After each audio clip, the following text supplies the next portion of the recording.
नमक पारे। इसके लिए मैंने यहाँ पे लिया है 1.5 कप मैदा। इसमें मैं डालूँगी 1 टीस्पून सॉल्ट, अजवाइन 1/2 टीस्पून, ज़ीरा 1 टीस्पून और यहाँ मैं शामिल करूँगी इसमें घी 2 टेबलस्पून भर के।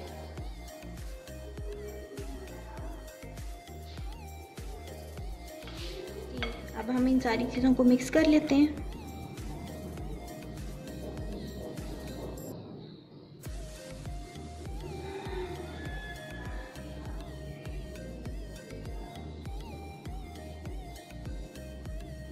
सेम रेसिपी को आपने फॉलो करना है, आपके नमक पारे भी बहुत खस्ता बनेंगे।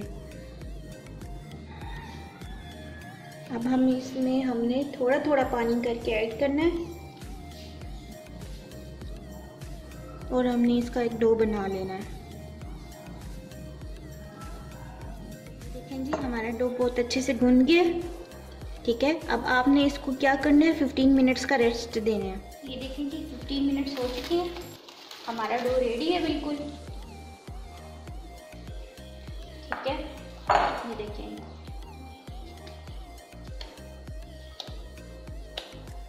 अब हम इसको क्या करेंगे, इसको हम बेल लेते हैं।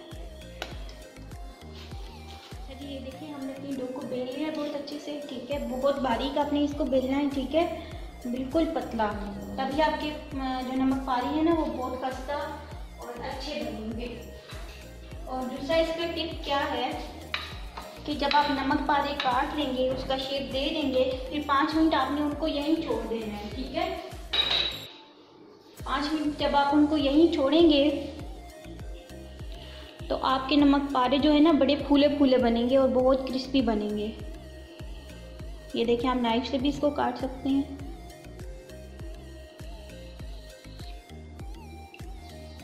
आप चाहें तो वो पिज्ज़ा कटर से भी आप इसको काट सकते हैं, आपके लिए बहुत इजी होगा।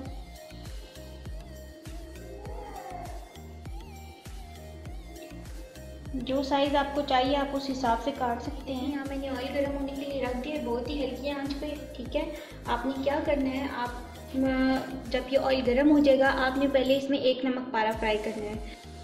हमारा 1 नमक पारा फ्राई हो जाएगा, हमें फिर वो ऑयल का टेम्परेचर मिल जाएगा कि हम सारे नमक पारे फ्राई करेंगे। 1 नमक पारा फ्राई हो गया। ठीक है, अब हम इसको निकाल के हम अपने बाकी नमक पारे इसमें शामिल करेंगे।